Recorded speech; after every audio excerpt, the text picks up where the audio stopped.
What's up? What's up? Mm, mm, mm,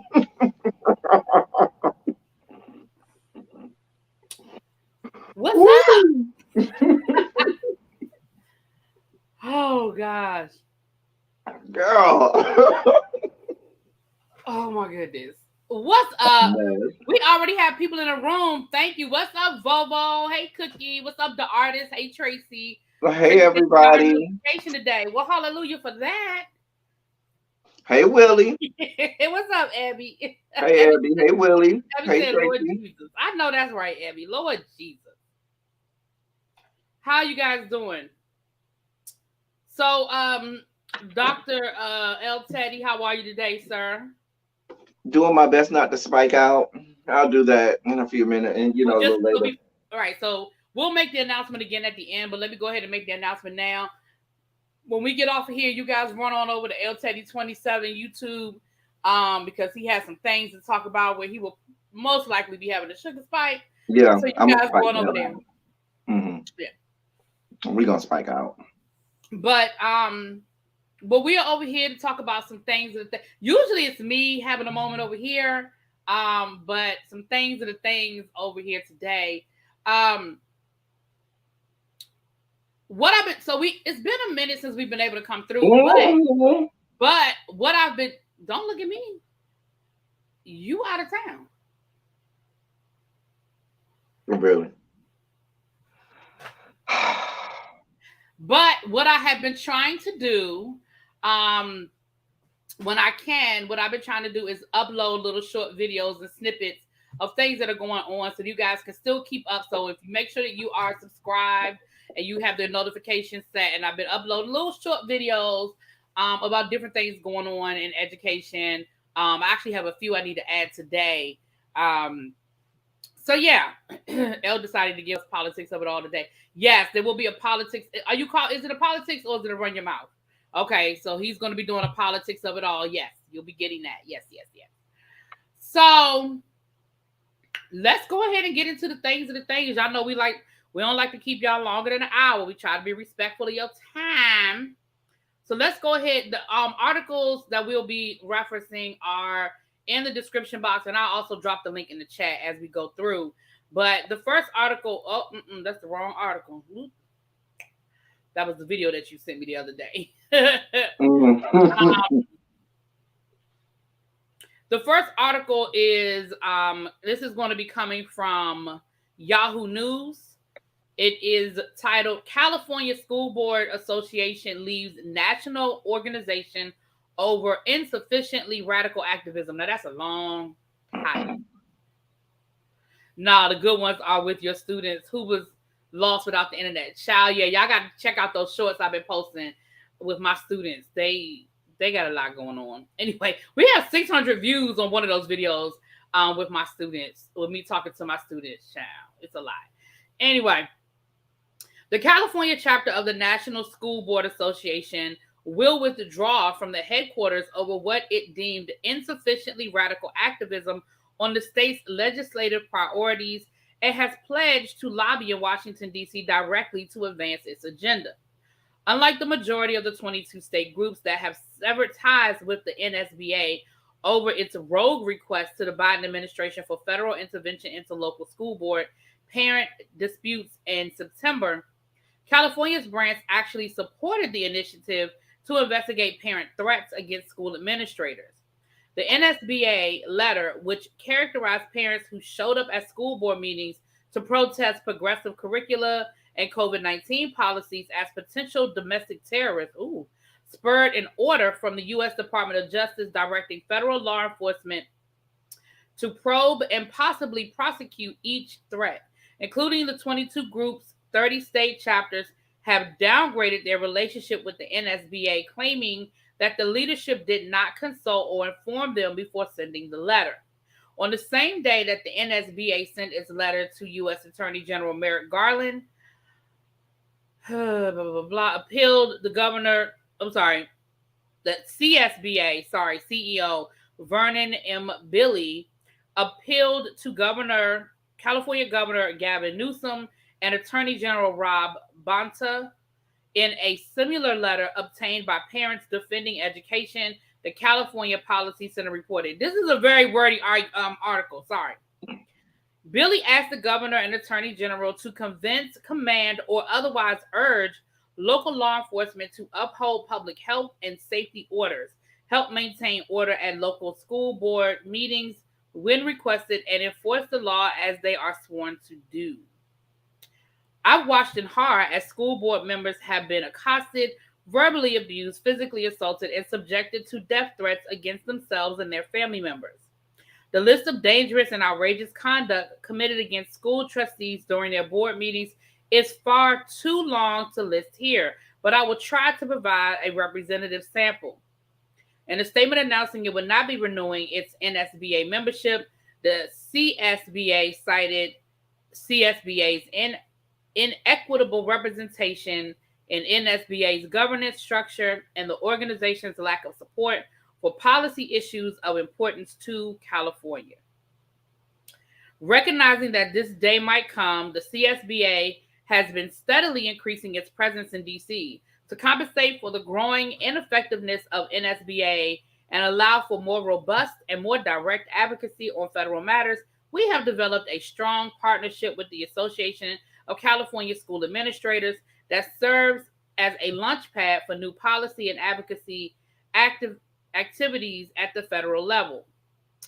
The CSBA board decided at its March 26th meeting to not renew its membership, which will end on June the 30th. Whew, Lord, that's a lot. Okay, so here's what we got going on.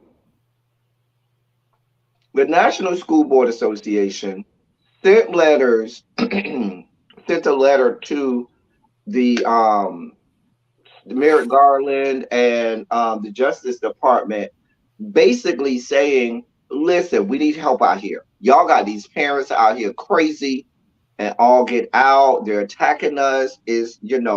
This whole thing about parents defending their rights and everything is an attack on school boards, which it was. So when they talked about these 22 states that pulled out, these were mainly red states that pulled out and said, nope, not here for it. Nope, we're severing ties because we're not here for this letter that y'all sent out. That wasn't California's issue. California's issue is the fact that they want to be autonomous, have their own sovereignty, and say, you know what? If y'all can't get it together over there, we'll know what y'all got going on. So until y'all figure it out, yeah, we're going to pull out too. We did agree with your letter. But the NSBA is in a tailspin right now. There's no real institutional control with the pullout of all of these states, and with there being so much disarray with regard to where individuals stand on certain issues, especially issues specific to education and the protection of school boards and so forth, and just the rights of educators, and states are all over the place. And so California said, you know what, we got our own people, our own lobbyists, we got this, we'll fight for ourselves. And that's kind of where they are. That's kind of why they're pulling out. Yeah. And but here's my question. So, and maybe I just need some clarity.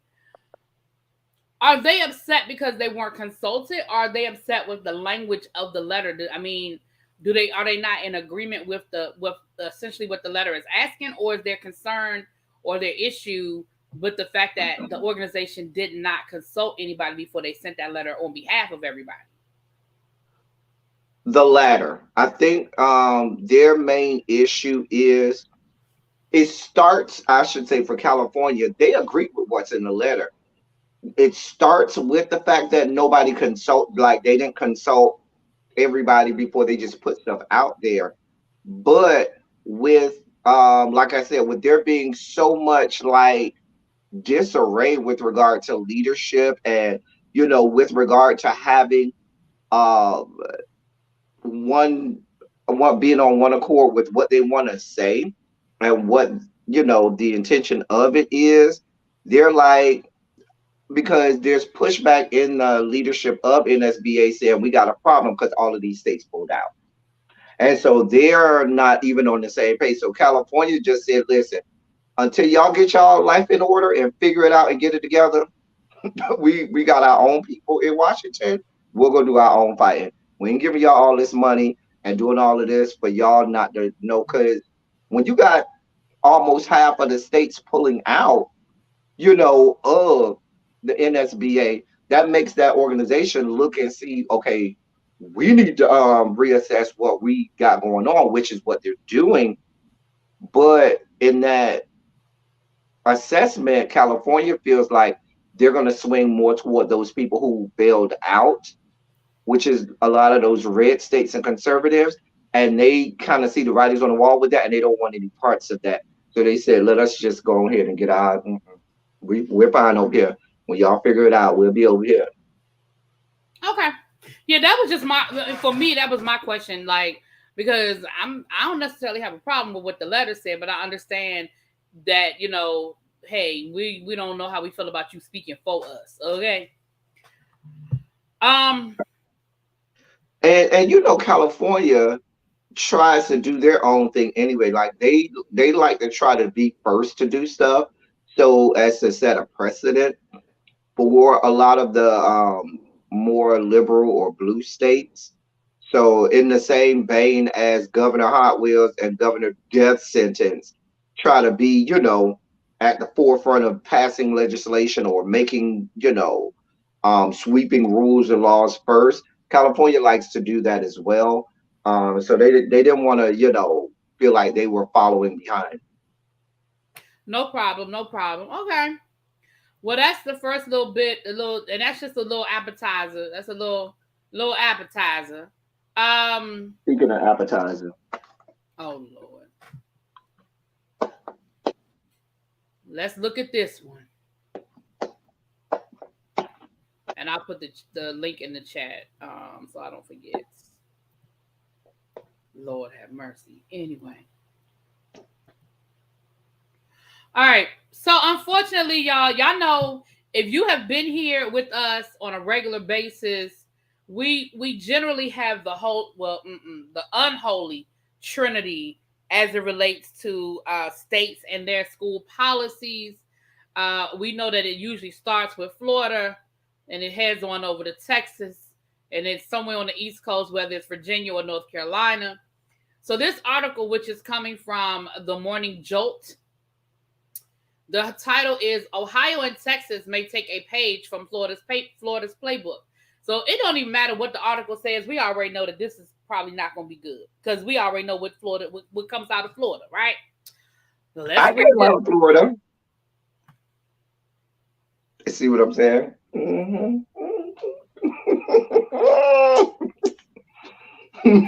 So this article is dated April the 6th. Conservative states consider copying Florida.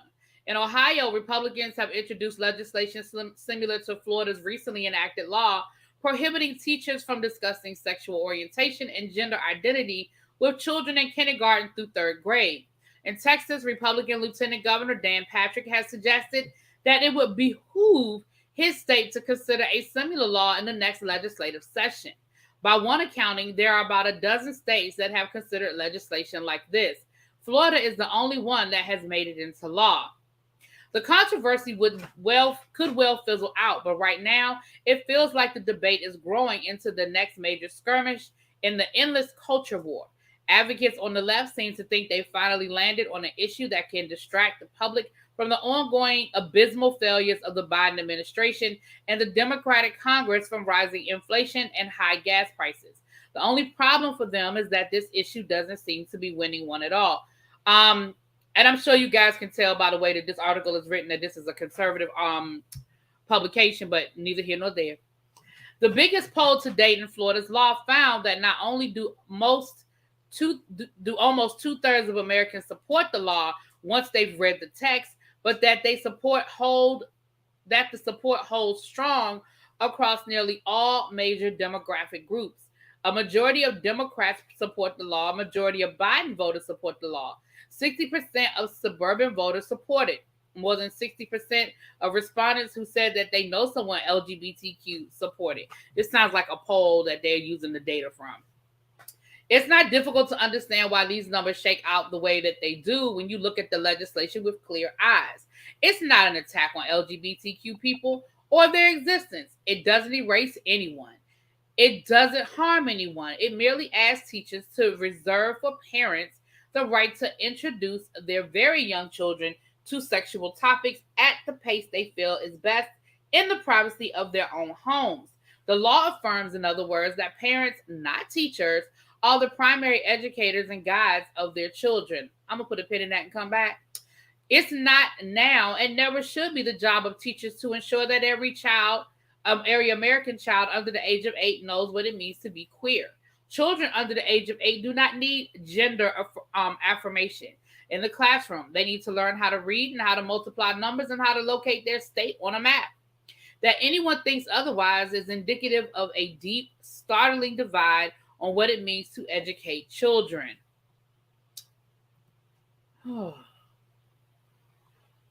then it goes on to talk about Elon Musk and some other stuff, child. Let me go back to that last paragraph I read where it says, I'm sorry, I want to roll back up. Okay.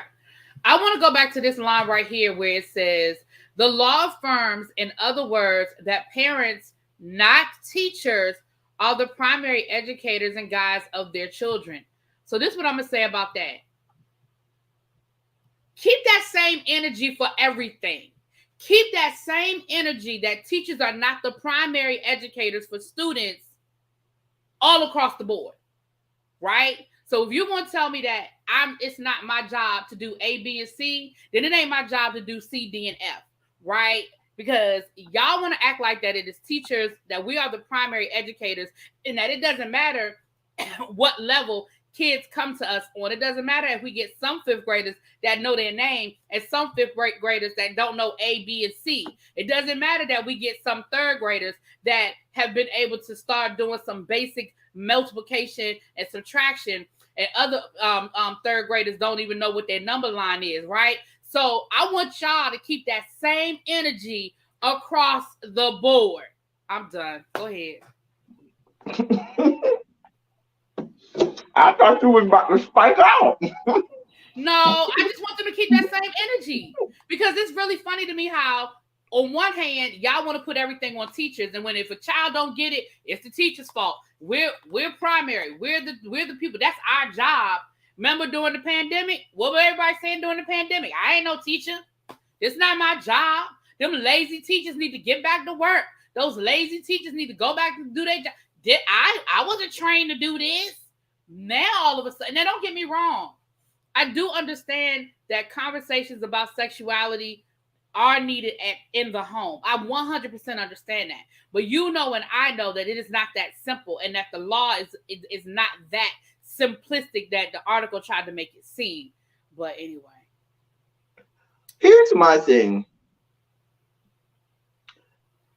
What you're going to have is a real... What in the world? Why are y'all sending me stuff on? Y'all know I'm live. Y'all know I be live on my phone, but they be steady sending me stuff on my Instagram when they see me live. You know what? Get out of here. Anyway, so here's my point. When we start to say, "Oh, it's our job as a parent to make sure that we educate our children," we're talking about, and I continue to tell you this, the same parents who had a whole terrorist attack on the country. Those are the ones who you want to do primary instruction, right?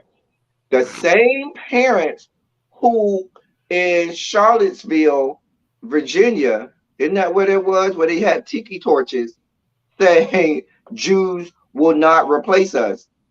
Those same people are the ones who you want that's out here, educating the next generation. The ones who want no part in believing any scientific research about things like climate change and things that affect the environment and things like that. These are the people who you're telling me should be primarily involved with and responsible for the education of children.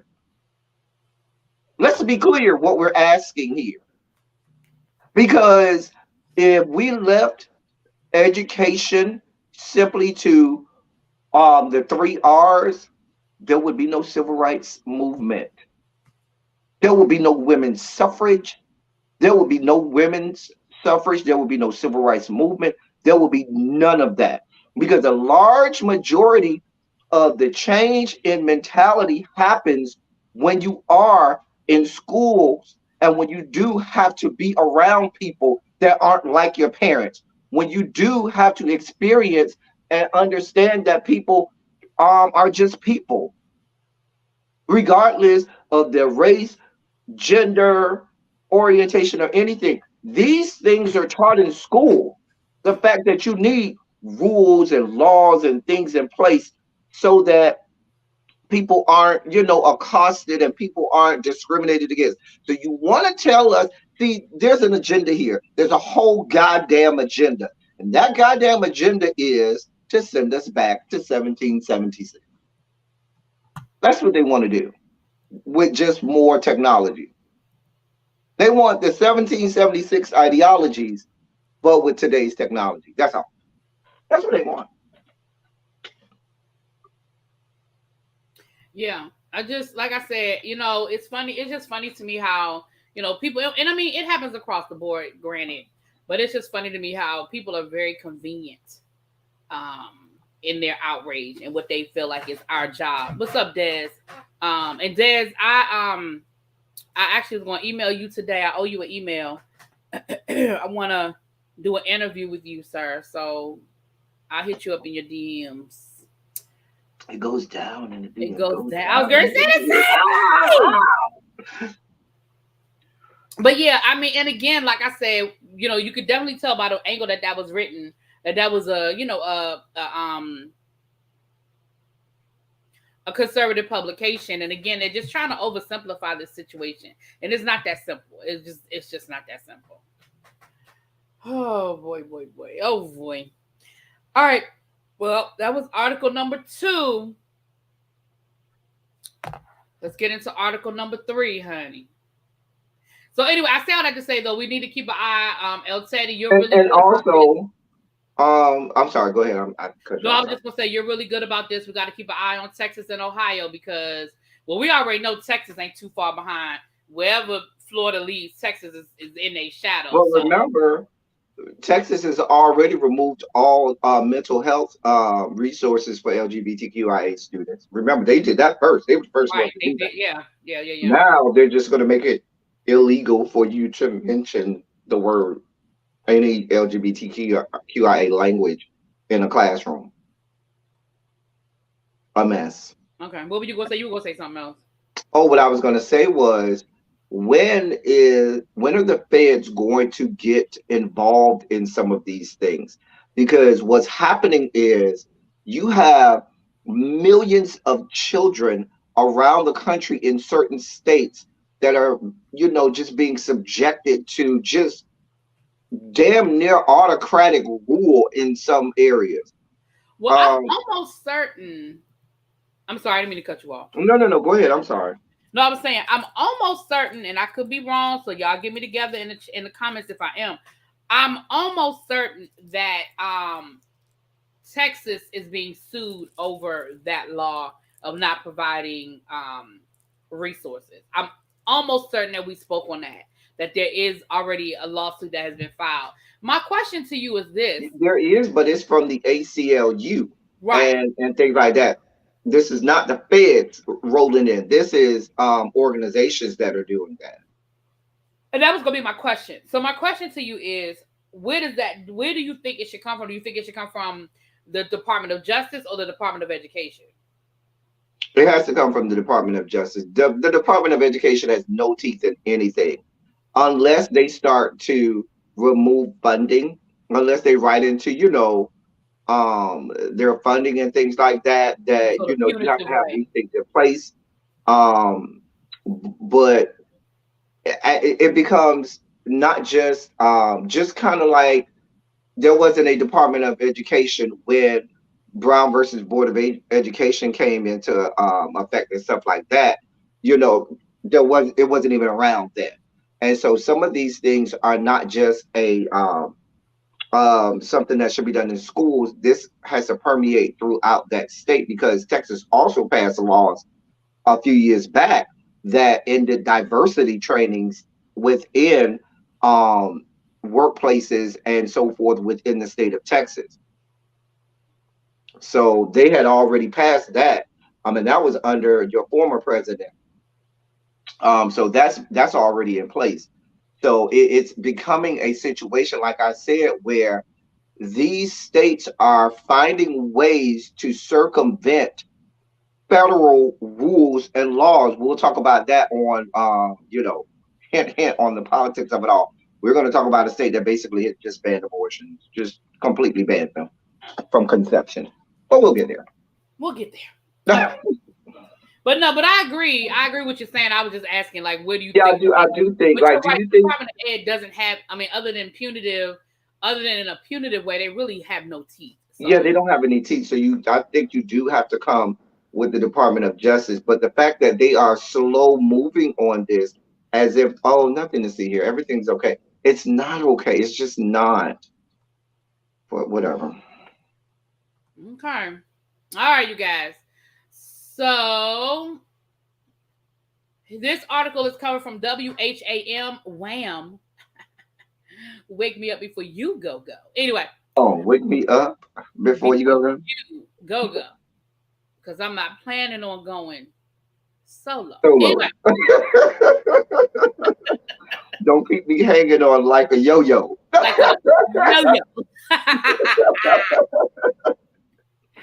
Anyway, parents debate Rainbow Club at Pittsburgh School Board meeting. And this is from Tuesday, August the 5th, you guys. Oh, Lord, here we go, child. Here we go. April 5th, What I say? August. Oh, Lord, I'm sorry, y'all. I meant April. Y'all know we don't bring y'all no articles that's that old. It is from this week, April the 5th. My apologies. A club meant to promote inclusion and acceptance was a heated topic of conversation at the Pittsford School Board meeting Tuesday evening. The Rainbow Club is a PTSA-sponsored enrichment program designed to support younger students and their diverse families, and it is open to LGBTQ plus students, kids with families who are LGBTQ plus, and allies. Nationwide, the club is known as an elementary school version of a Gender and Sexualities Alliance. The 6-week program was offered at Thornell and Jefferson Road Elementary School through March of this year.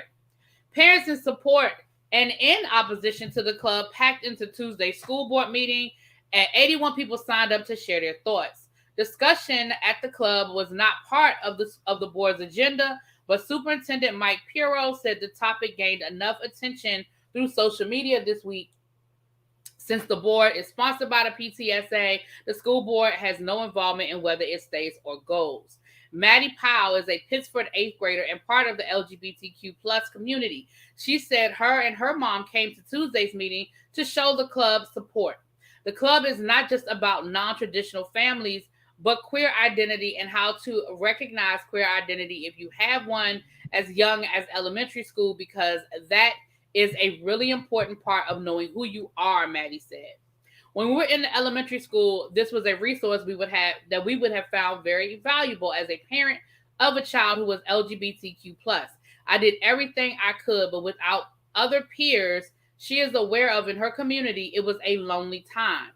I would have supported her and supported us, and would be a great way to show the district has their back, said Maddie's mom, Alexandra. Many students like Susan Coleman came to Tuesday's meeting with concerns about the club. She worries that elementary school is too young to teach children about their gender identity and sexual orientation. I think it's a great thing in middle school, but I'm not sure about elementary school. I have some questions about what is in the books. I think I would have a hard time explaining this to a second or first grader, Coleman said. Before parents took to the podium, the superintendent asked for respect and emphasized that Pittsford is a welcoming community, but it was a tense meeting. At one point, a board member threatened to end public discussion after heckling and name calling among parents in the audience.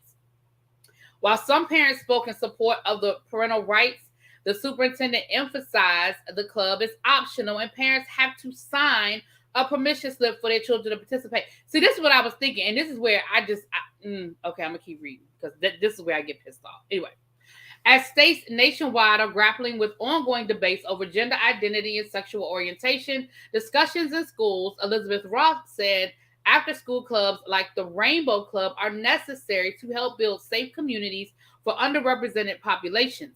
Her daughter is in kindergarten and part of the Rainbow Club at Thornell Elementary School. We need to create safe spaces for our children. We need a generation of allies. We just need this to be in our kids' DNA that being different is not wrong. Roth was one of the many parents who came to the meeting to show support. I think we're in a very heightened, diverse culture right now. Divisive culture right now. It has raised a much larger issue that we need to discuss in our community on how we're serving the underrepresented populations and how we're building safe communities for them. Roth said the club has taught her daughter about being kind, loving, and respectful of others' differences. You can never start too early. In fact, when some of these conversations around this topic happen in middle school, high school, it's too late. So I really want to get her involved from her very formative years. I will teach her the skills on whether she decides to be a member of the community or potentially a friend or cousin does. She'll have the skills to help them navigate that without judgment and without basis. The Rainbow Club is over for this school year. It will need to be reapproved by the PTSA along with all other PTSA extracurriculars in order to be back in schools this fall. Let me ask you a quick question. What state do you think this is in? Because it didn't say. We know it's on the East Coast because it starts with the W. The television station starts with the W.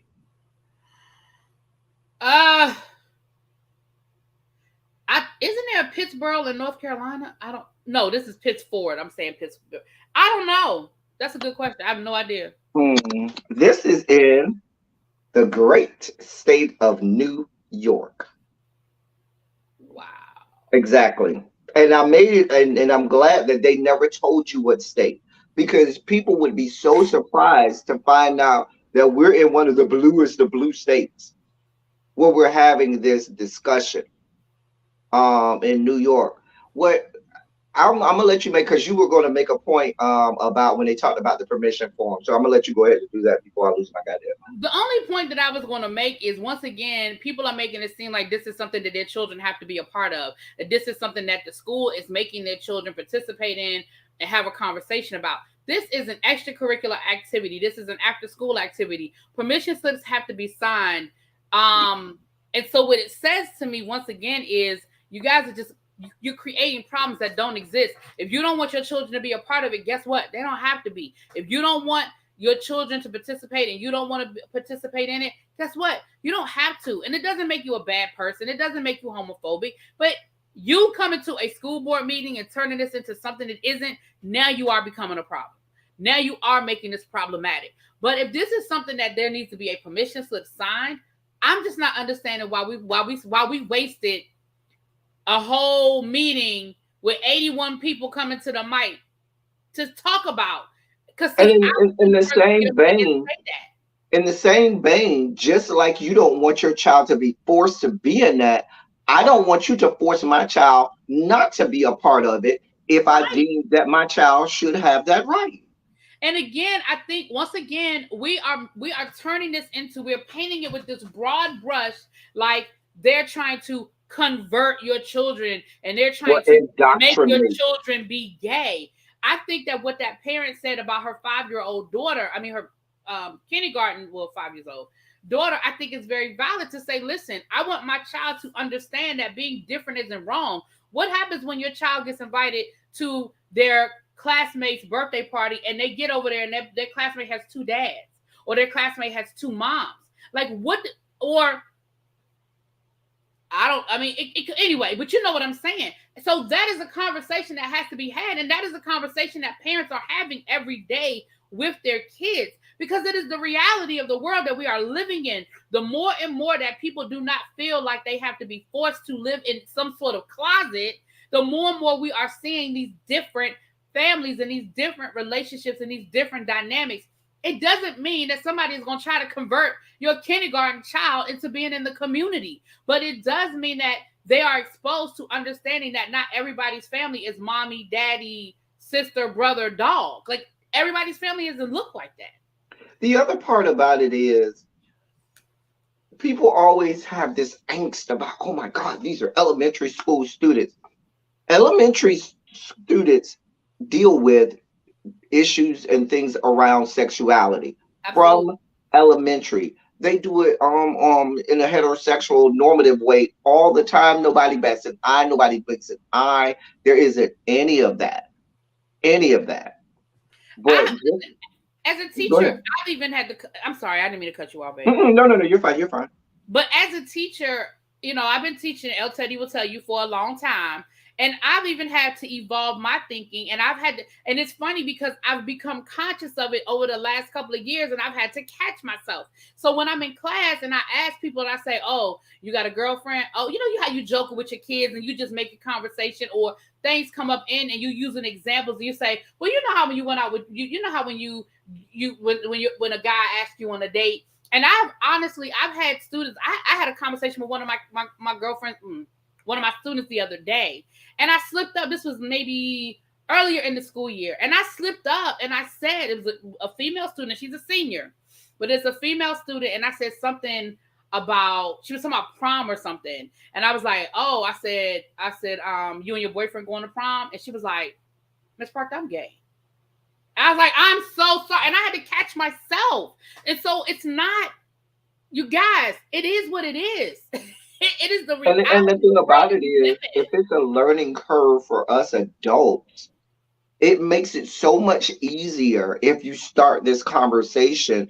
And like really be said, it's not like you're trying to convert or make somebody into, because you are what you are. It's already been, this is the whole genetic in. It is thing. what it And is. you are Yeah. gonna be what you're gonna be.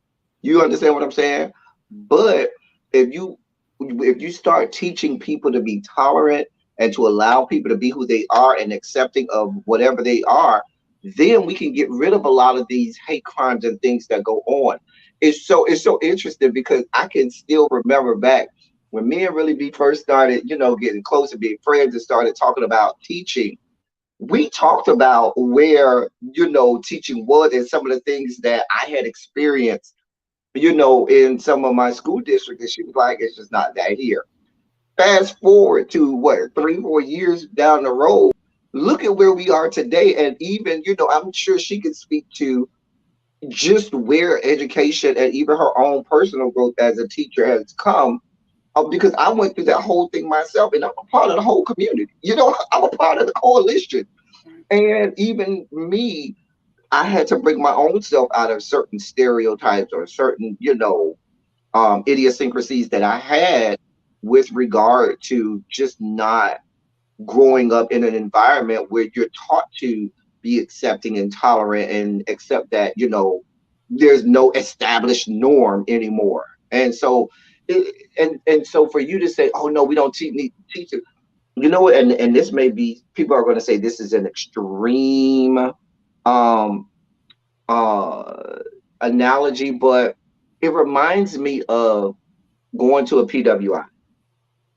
And I can't tell you how many times my freshman year, when I would speak to a white fellow student and whatnot, and they would tell me, "Oh, before I came here, I'd never been in a class with another black person.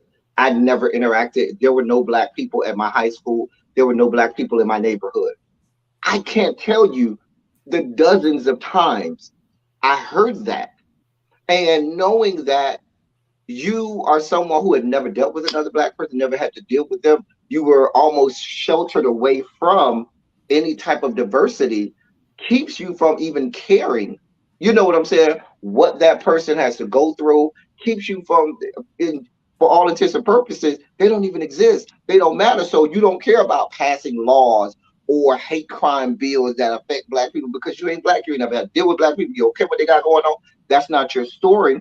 But it gives you the opportunity to be removed from the human experience of that other person. And so when I would speak on certain things, they would look at me like I was just crazy, or as if I'm always crying, the race card, when that's just not the case. And they just had never, they've never been exposed to it.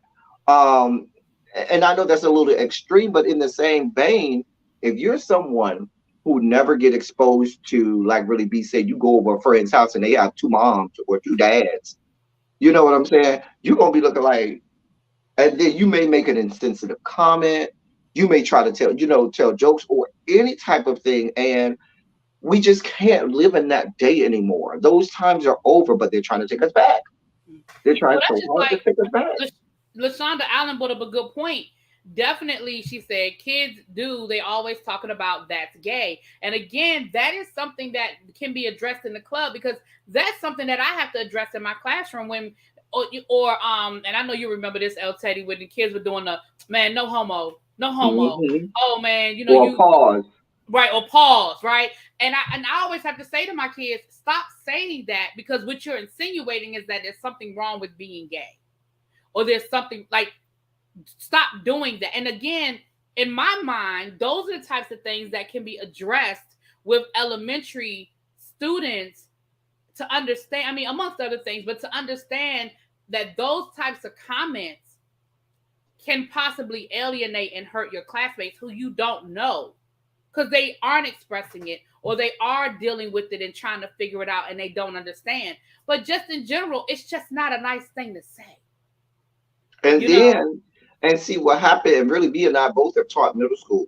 What happens is, if you wait until middle school, now you're waiting until the time where students start to become violent in how they pick on people. Middle school kids are violent.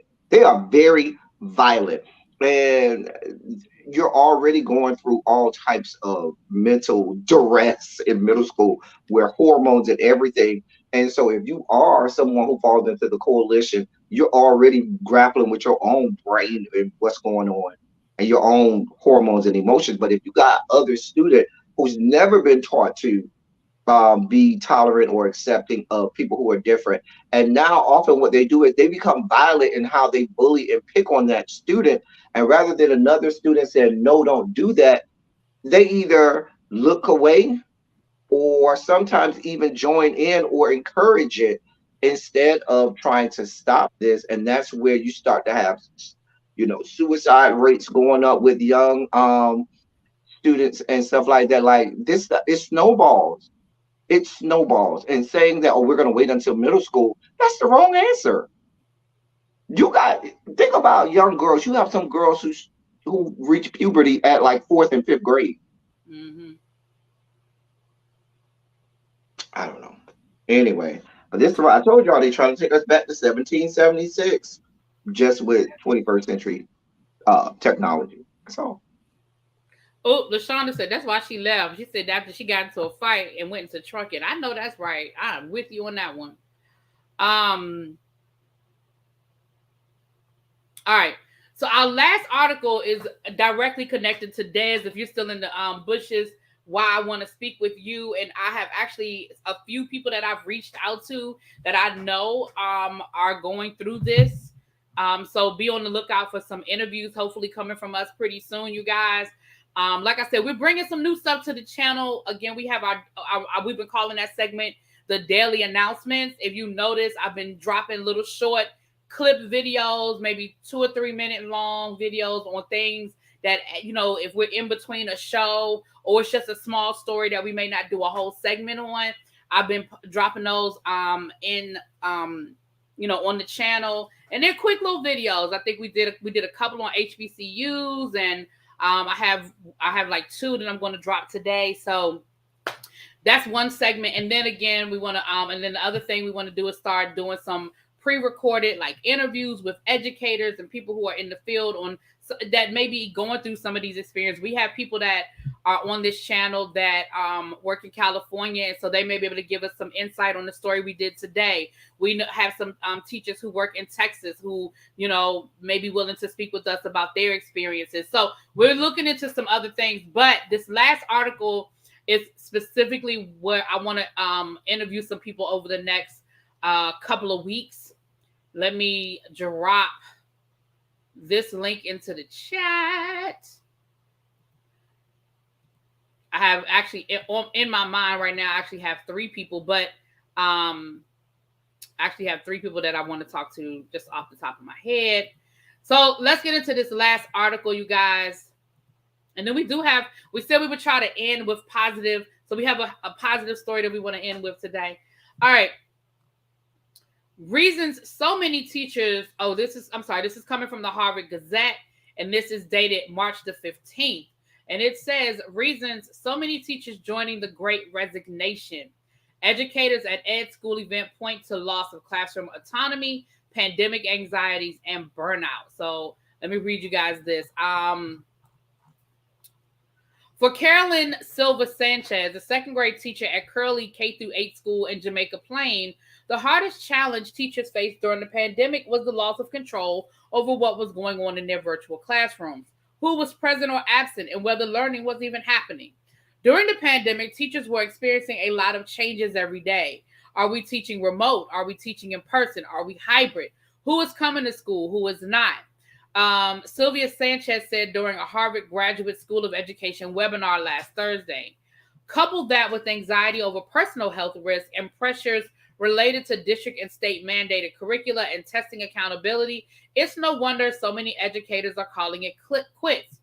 Even as the pandemic begins to ease, why teachers leave teaching and how to support and retain them. Said participants at the why teachers leave and how to support and retain them. The statistics are sobering. There has been a net loss of 600,000 educators in the U.S. since January of 2020, according to the U.S. Bureau of Labor and Statistics. In a most recent survey by the National Education Association, the country's largest union, representing about 3 million teachers, 55% of teachers said they are planning to leave the field. Put a pin in that, El Teddy. Remind me to go back to that. Some of the toughest challenges faced by teachers who were already present but made worse by the COVID outbreak and the switch to remote and hybrid learning. Increasing accountability pressures have led to a heavy regulation of teaching, one that didn't stop during the pandemic. All the mandated things are taking away agency from teachers who make decisions, and that is at the heart of what teaching actually is. Teachers also stray in the profession because they feel successful in helping kids learn. If they're not experiencing that, that's another reason why teachers can become demoralized and want to leave the classroom. The sense of loss of autonomy was underscored by issues that arose during the pandemic. Many teachers, for instance, felt they couldn't slow down to offer mental health support for students or devote more time to social emotional learning to help children develop self-control and interpersonal skills. The time and ability to do what was non-existent for teachers in the classroom. Hill said the growing exodus of teachers clearly creates an administrative problem, but it could very well have a more profound system effect. Studies show teacher attrition has a negative impact on educational outcomes. To help retain teachers, Hill said school districts have to try to foster a good working environment in schools by hiring good school leaders and principals, offering mental health support for educators, and helping teachers improve their teaching. Teachers deserve it. Teachers experience mental health challenges that we all experience, and then more by working with classrooms with kids in a public health emergency. In March this time last year, you saw surveys of teachers saying, "I'm really done. I can't do this anymore. It's just too much." It turns out that many of them came back in the fall, and that speaks to the commitment that teachers have to their kids and not wanting to leave the kids or abandon the kids in their school. The reason why I wanted to go back to this statement early on in the article where it said that the NEA did a survey, and they said that 55% of teachers that they surveyed are planning to leave the field. We did a survey in my county. We had to fill out a survey in my county, and some of the statistics, some of the numbers that came back were quite staggering. One of the numbers that came back said 40% in our district said that they were planning on leaving the field, and 60% of teachers said that they did not feel safe. Um, so again, that goes hand in hand, you know. And when you're talking about, even if only half of the 40% actually do leave or retire, LTD, you know, like I know, that leaves a vortex of, and the reality is we already have a teacher shortage. People aren't going into the field. Those numbers are already out there that people are not majoring in education. People are not, I think, who was it that said that their college had to actually close? They didn't stop offering the That was class. mine. Okay, That yeah, was they didn't mine. stop offering the major, but the building Yeah. itself, they didn't have enough people to fill the building. That was you. That was Florida State. Yeah. Hmm. So, um, and my daughter, high school teacher, recently left the education field to for construction workers. Is to the field to construction. Construction workers are not needed in Colorado, child. All my college friends who are teachers have changed careers with the exception of one, very much FDK. Well, that's why like I said at the beginning of this, and then I'm gonna let you say your piece, El Teddy. That's why I've actually reached out to people that I know personally who have left the field or who are planning to leave the field. Can you tell them what started us looking at this? Remember, I sent you the post, and then you said, "Oh, there's a video too." Oh yeah, because I follow. Well, I actually already reached out to Des and Misha, but yes. So there's a teacher on TikTok who she became very popular during the pandemic. She went viral. She's like certified. I mean, she's like got a blue check and everything on TikTok, and her whole TikTok was about teaching. Right? She posted on her Instagram, and then she also did a TikTok video, which she said yeah, I turned in my keys today. Like I left education like today. I did not wait to the end of the year. I did not pass go. I did not collect. I left today. And for somebody who I mean, you could just follow her TikToks and know that she was a dedicated teacher. I mean, she made comedy out of it. She made jokes out of education, but you could definitely tell that she was dedicated. And then she does have a YouTube channel, which I'm gonna put the link in. I'll find the link and drop the link. But she's somebody that I've reached out to. Again, she's kind of popular out here in social media, so I don't know if she'll come and talk to us. But I definitely reached out to her, and I've reached out to a few other people. A friend of mine, I'm not gonna I'm not gonna say his name, but somebody I reached out to, he left the field in the middle of the school year, and he was just like, I just can't do it. And then I there's think another what ends up teacher. happening is this is a problem that is going to compound on itself because, like you said, we're already at a teacher shortage, which means that those that are currently in the field are being stretched to limits that they shouldn't have to be stretched to. The amount of, of not just responsibility but pressure placed on them, the workload that's placed on them is well beyond the call of duty. Coupled with a couple things, you aren't paying these people what you should, and throwing a couple $100, even throwing, if you said, "Oh, I'm gonna give you $1,000 raise," that turns out to be a couple dollars a paycheck. Let's just be clear. That coupled with we are in the great resignation. You want to know why? Because there are a lot of companies out there. The job market is very saturated, meaning that's the wrong term, saturated, but there's a lot of jobs out there. There are a lot of companies paying a whole lot of money because, contrary to popular belief, if you really look at the economics of it all, the economy is doing quite well. Quite well. They don't want to tell you that, but it's doing quite well. Companies are making lots of money, and companies are now. I saw another article. I almost sent it to you, really, about the fact that there is a great resignation within education, and many companies are ready to snatch up teachers. Why? Because they know they're dedicated, they're loyal, they come with a certain set of skills that makes them quite lucrative in just about any profession or work environment. And so, and teachers are now going and says, "Oh, I can do less work have less responsibility and get 2 or 3 times as much as I was getting, sign me up. And Sign me please up. forward me the names of those companies, because you are looking at someone else who is trying to become part of the Great Resignation, if I'm being honest. Okay. Yeah, it's just not. It's not. I mean, at certain because, and I've always said this from the very beginning of my teaching career. The thing that I hated that people would always say is, "Think about the kids. What about the kids?" And I'm like, "Well, what about me?" But that's You what know what I'm they saying? play on that. They play on that, and that you're right. They play on that, and I've had the same thing happen to me too. I even had an administrator say one time, he was complaining about teachers taking off, and he was like, "You have all summer for your doctor's appointments, really? So for 9 months, we're not supposed to get sick. We're not supposed to make a doctor's appointment. We're not supposed to have any reason to not be at work because it's too inconvenient to you. So we have 6 weeks off in the summer, and basically that's supposed to suffice for the whole school year." It Oh, goes back to what you said at the beginning. Let's keep the same energy. Y'all think the parents are the ones who should have primary duty of education? Fine. Leave their ass home and let the parents do it. Resilient says, I teach sophomores and students are definitely having issues with socializing with one another. Any social skills they possessed before the pandemic have been lost. I concur. And we did this article a few weeks ago about all of the violence.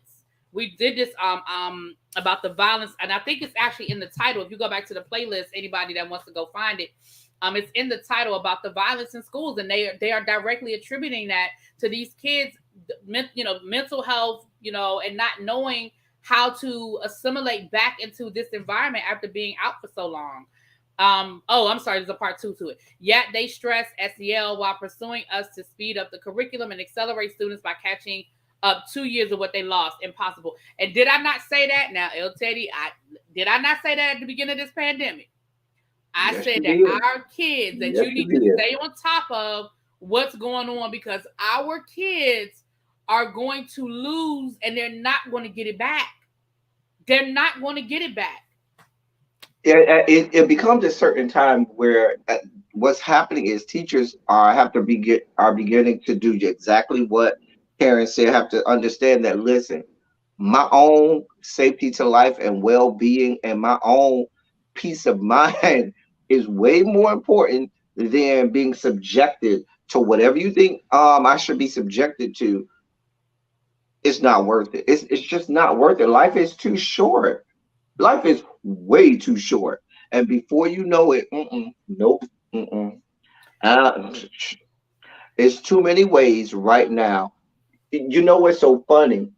I was when I was traveling out of town, I was traveling and I went to, Bucky's. I love me some Bucky's gas station. Anyway, when I looked at that sign that at Bucky's where they said they regular associates, in one of them they said started at 18.50 an hour.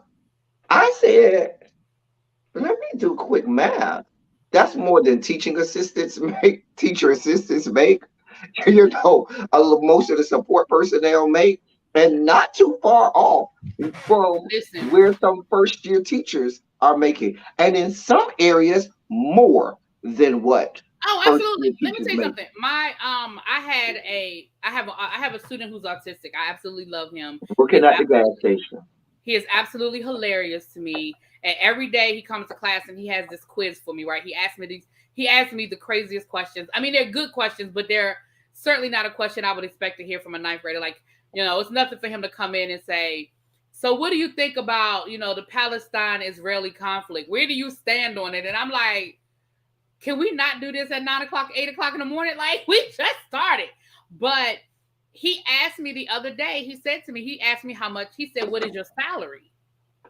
I said, I'm not getting ready to sit here and give you my salary. So then he reworded it. He said, well, how much money do you make a year? I said, you do know that's the same question, right? I said, you thought that if you changed up the way you asked me that I would answer it? He said, yeah. Because again, he's very literal. He said, yeah. I said, well, I'm not going to answer that. I said, but why are you asking me? Because he never asked a question without a reason, right?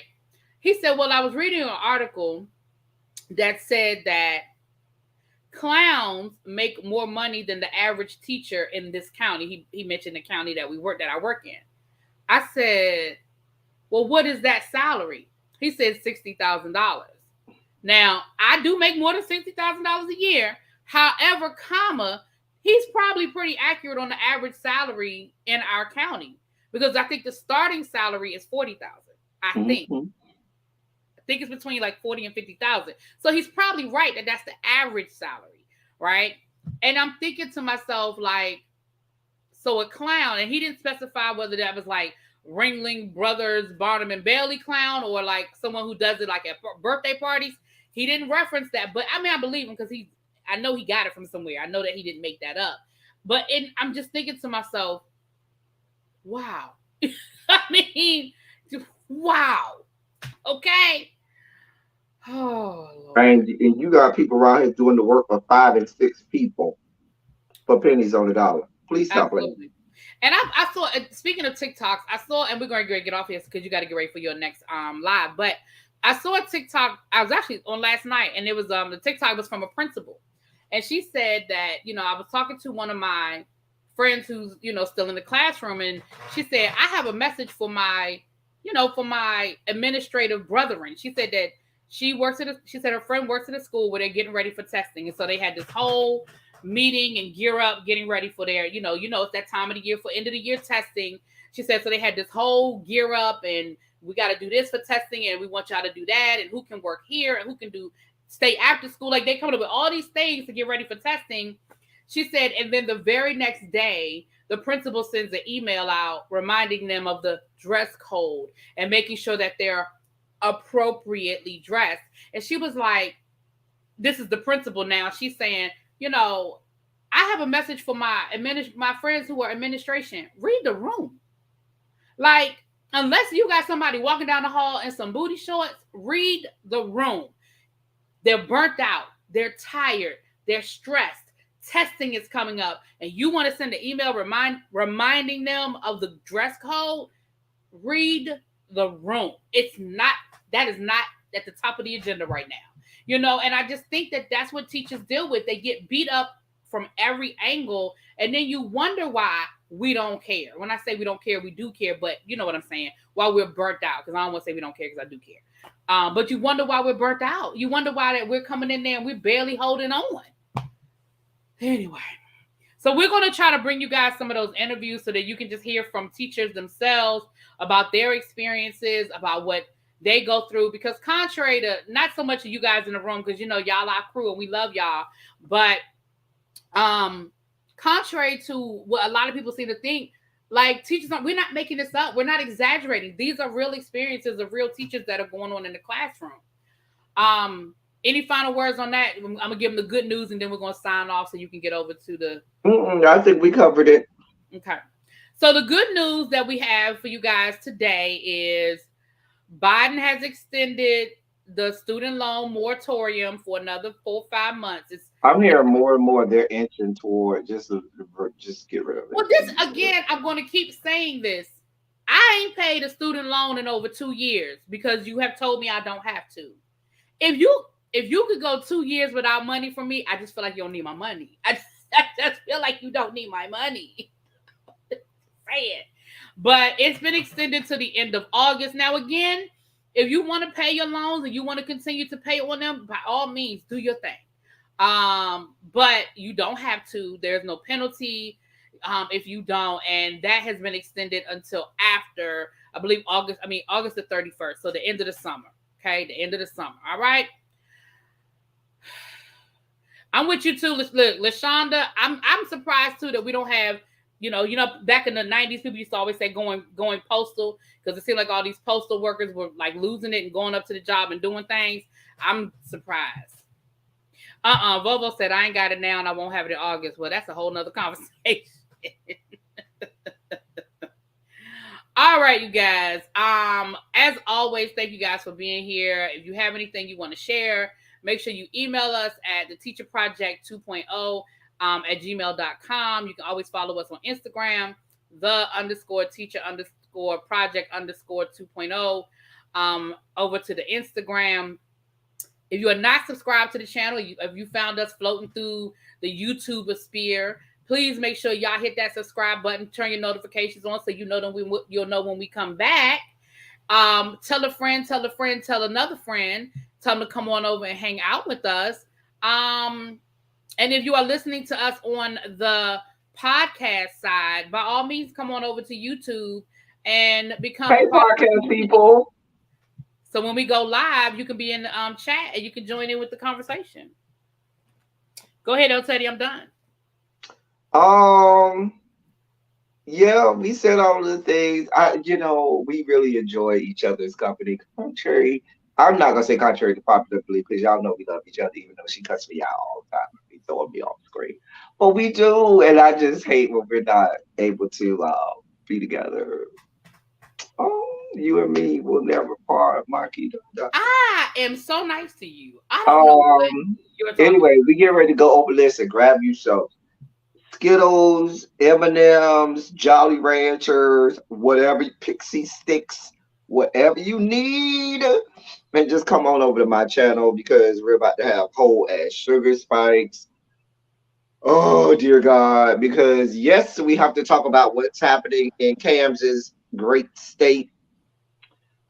So prepare yourself. We're going over to my channel and we're going to spike out and have a whole sugar spike. It's the politics of it all. It's the politics of it all. And it's coming up. God. All right, so that's what we're going to head on over that way, you guys. You going live tonight now? Huh? You going live? Am I going live? Tonight? I'm not sure yet. I mean, let me know because I won't go as long if I know you're going live. I'll let you know. Okay. All right, you guys. We're out. Mwah. Peace.